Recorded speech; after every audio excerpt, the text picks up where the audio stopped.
Bonsoir tout le monde, j'espère que vous allez bien, j'espère que vous vous portez bien, j'espère que tout se passe bien pour vous. Nous sommes le vendredi 9 décembre 2022, beaucoup d'entre vous regardent les matchs de la Coupe du Monde, le Brésil, l'Argentine aujourd'hui.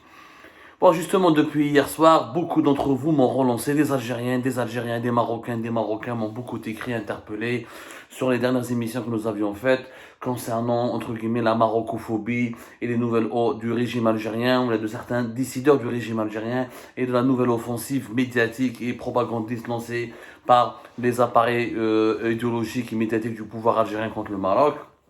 Nas bzaf m'accuse du côté en Algérie d'être du côté du Maroc et de passer sous silence quelquefois les hostilités du Maroc contre l'Algérie. Et souvent des gens, donc dans les commentaires, on a des gens qui m'ont contacté, m'ont reproché: Abdou, tu oublies aussi que même au Maroc, l'Algérie elle est très mal vue et des fois elle est victime de beaucoup de préjugés très négatifs. Et il y a aussi une algérophobie au Maroc. Je suis un journaliste professionnel. Je suis quelqu'un qui aime l'objectivité et les faits. Malheureusement, ni les Algériens ni les Marocains ne sont capables d'objectivité dans cette histoire. Bien sûr que le Maroc n'est pas un pays parfait. Bien sûr que les Marocains ne sont pas tout miel, tout sucre. Bien sûr qu'il y a des lobbies marocains anti-Algérie.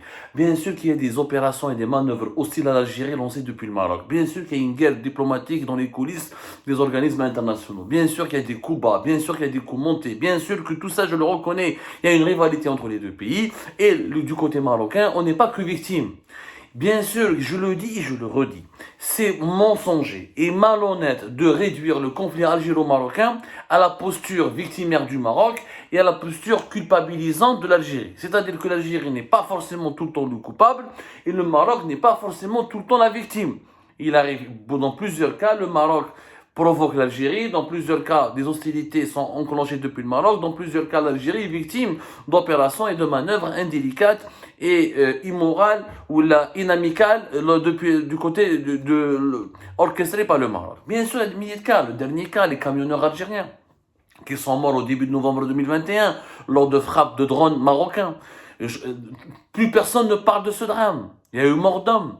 Il y a eu mort d'homme, il y a l'enquête internationale qui devait être lancée par la MINURSO, la mission d'observation de l'ONU et de maintien de la paix au Sahara occidental. On n'a plus jamais entendu parler d'elle. Le Conseil de sécurité, l'une des dernières résolutions du Conseil de sécurité qui parle de cette enquête du MINURSO au Sahara occidental, elle sème le doute sur la version algérienne, mais elle confirme pas non plus, elle ne disculpe pas non plus la responsabilité marocaine. Les autorités marocaines ont fait fi de leur responsabilité dans cette mort. Oui, bien sûr, ces 3 camionneurs n'auraient pas dû aller sur ce territoire-là qui est disputé entre le Polisario et le Maroc, qui abrite depuis 2021, qui est devenu le théâtre d'un nouveau affrontement militaire et armé entre le Polisario et l'armée marocaine. Oui, les camionneurs algériens n'auraient pas dû faire ce raccourci pour aller jusqu'en Mauritanie, même si ce raccourci il est pris et emprunté par plusieurs camionneurs et des connaisseurs du désert, parce qu'il leur permet de gagner 2 heures sur leur chemin, voire jusqu'à 4 heures pour allier la Mauritanie depuis Tindouf, depuis depuis les autres régions du territoire algérien. Mais il y a eu mort d'homme. Le Maroc s'est gouré, il a tiré sur des gens qui sont innocents, sans vérifier leur identité. Il y a eu des civils qui sont morts et le Maroc devrait présenter ses excuses, reconnaître sa responsabilité, au moins accepter le principe d'une enquête impartiale. Je signale que le pouvoir algérien ne parle plus de la mort de ces 3 camionneurs. Le pouvoir algérien a oublié carrément la mort de ces 3 camionneurs qui étaient pourtant en fin 2021 l'un de ses principaux griefs utilisés contre le régime marocain. Bien, les Marocains, les Marocains sont tous miel, tous sucre. Ils ont une part de responsabilité dans l'aggravation du conflit entre l'Algérie et le Maroc. L'alliance, la normalisation des relations entre Israël et le Maroc et la conclusion d'une alliance militaire est vécue comme une agression par l'Algérie à juste titre. À juste titre, quand tu renforces ta relation militaire avec Israël, et quand tu élargis ta perspective de coopération militaire avec Israël, que l'Algérie ne reconnaît pas, avec laquelle l'Algérie ne veut pas traiter, et on sait très bien qu'il n'y a pas un pays, lorsque Israël intervient auprès des frontières des pays arabo-africains, ça finit toujours par des conflits, ou là ça finit toujours par nourrir des tensions géopolitiques. Et Israël, en tant que pays qui colonise la Palestine, a un passif très lourd dans le monde arabe. Et la normalisation est une chose, la conclusion d'une alliance militaire en est une autre. Je l'ai dit dans un débat ouvert avec des influenceurs marocains. J'espère qu'on pourra récupérer, que je pourrai diffuser ce débat-là, qui était très chaud, très bouillonnant, mais très amical à la fois, prochainement sur les plateformes d'Algérie Part, vous puissiez juger par vous-même que je suis impartial, je suis objectif, je suis très sérieux et très professionnel dans ma démarche de décryptage des enjeux et des problèmes des relations algéro-marocaines. Ceci dit, le dilemme de l'Algérie, c'est comment répondre aux attaques marocaines. Quand il y a eu des attaques marocaines, parce qu'il y en a des attaques marocaines, le problème c'est que depuis 2020, les attaques algériennes contre le Maroc sont 10 000 fois plus supérieures, pour ne pas dire 1 million de fois plus élevées, plus puissantes et plus nombreuses que les attaques marocaines contre l'Algérie.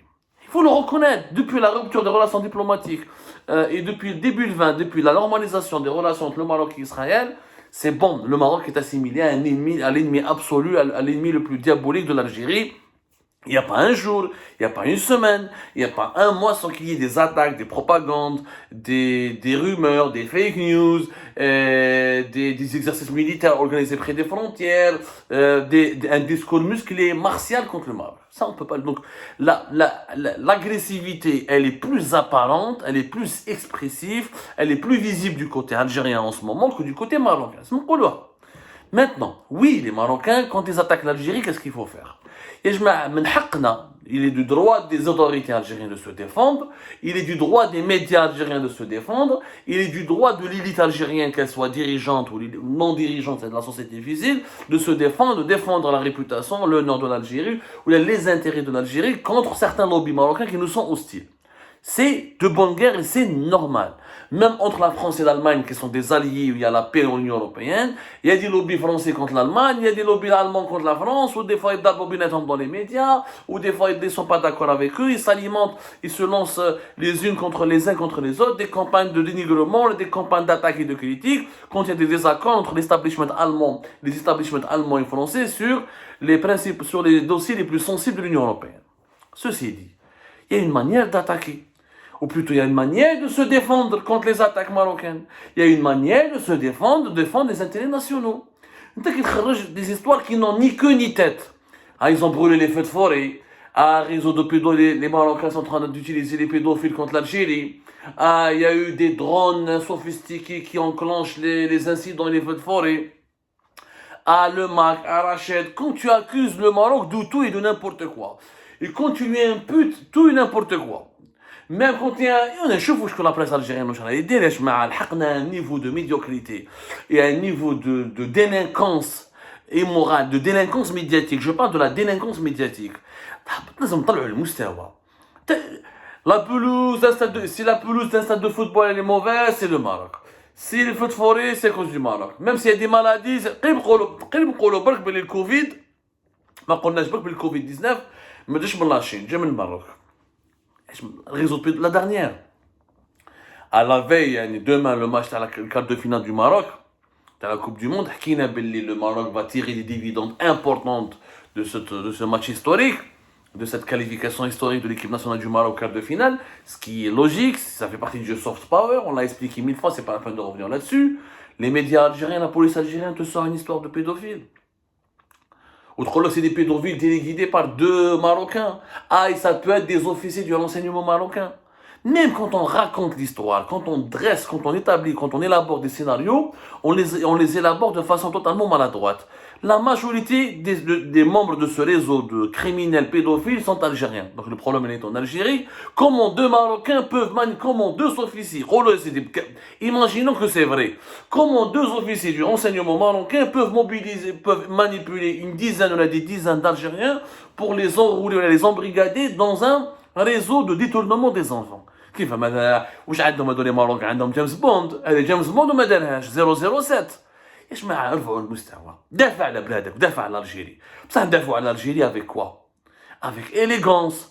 Et le Maroc n'est pas à l'abri de la critique. Tu veux dénoncer le Maroc il a ses travers, il a ses dérives, il a aussi ses prisonniers politiques, il a aussi ses atteintes, il a aussi ses problèmes économiques, il a aussi ses problèmes sociaux, il y a la pauvreté, il y a les inégalités, il y a, il y a plusieurs questions politiques, financières et culturelles sur lesquelles tu peux attaquer le Maroc. Le Maroc n'est pas parfait, n'est pas la Suisse, n'est pas la Suède. Et les Marocains ne le disent pas d'ailleurs que nous sommes un pays parfait. Donc critiquer le Maroc, on peut avoir des dizaines de dossiers d'arguments pour critiquer le Maroc et rappeler à l'ordre ou se faire respecter par un certain lobby marocain anti-Algérie. Ça, il faut faire preuve d'un certain niveau intellectuel. Les médias algériens, il faut qu'ils soient guidés par une démarche journalistique conforme à la déontologie et faire preuve d'un certain niveau. Il faut être un peu raffiné. مش avec les fake news, les insultes. On a parlé de la sexualité du roi du Maroc, on a insulté sa femme, sa famille, on est dans l'insulte, dans l'invective. L'insulte, l'invective, l'injure, ce n'est pas un argument. Je fais la Majid Tebboune lors d'un entretien télévisé sur un TV, il y a pas, on confond la liberté d'expression n'est pas l'injure, n'est pas la diffamation, ou l'injure, la diffamation, l'atteinte à la vie privée, ou sebban, ou hachakum al-tatiyah, ça mérite la prison. Bien, la presse algérienne, il souffle les Marocains, ou souffle le roi du Maroc, sa famille, ou les membres du gouvernement marocain. Je vous les articles de la presse algérienne. C'est au ras du paqueret qui m'engolou, un niveau de caniveau. Un niveau de caniveau, un niveau de caniveau, c'est une presse de caniveau. On n'est pas en train de défendre l'Algérie. C'est grossièreté, voilà. C'est faire preuve de mauvaise éducation. C'est ça le problème de la presse algérienne, qui obéit à des instructions qui sont communiquées par le gouvernement. Je ne fais pas c'est pas des journalistes algériens tout seuls qui vont faire preuve, qui vont imaginer des fake news, voilà. Cette vulgarité, l'obscénité dans les articles, dans les insultes à l'égard du Maroc, ça prouve quoi? Ça prouve que nous sommes faibles face à eux. Là, tu es en train de confirmer que tu es faible, que tu es impuissant face à leur capacité de faire du lobbying, et face à leur capacité d'avoir un pouvoir d'influence qui est nuisible contre les intérêts de l'Algérie.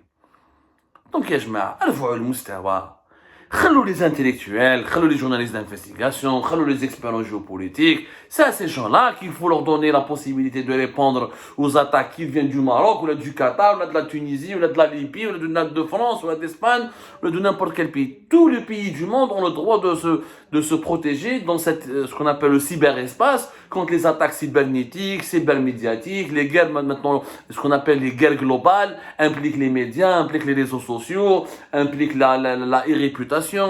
Je suis tout à fait d'accord. Il faut se défendre. Il faut promouvoir une belle image de l'Algérie. Il faut défendre les intérêts de l'Algérie contre tous ceux qui lui sont hostiles, qui viennent du Maroc ou d'ailleurs à travers le monde. Voilà, avec une certaine manière, avec une certaine façon de faire, qui doit être dans la vulgarité, dans l'obscénité, ou la malabalisation, dans en disant des cochonneries, disant tout et n'importe quoi. ارفعوا المستوى يا ناس ارفعوا المستوى. Je le dis encore une fois. ارفعوا المستوى راكم بهدلتوا بينا. Que Dieu protège l'Algérie, que Dieu protège le Maghreb, et que Dieu bénisse le peuple algérien, le peuple marocain, et que Dieu les rapproche, Inch'Allah, et que Dieu remette sur le droit chemin ces dirigeants algériens et marocains qui sont tordus. Il n'y a que Dieu qui peut maintenant comprendre et intervenir pour mettre fin à cette crise, parce qu'elle prend des proportions tout simplement qui relèvent de la psychiatrie.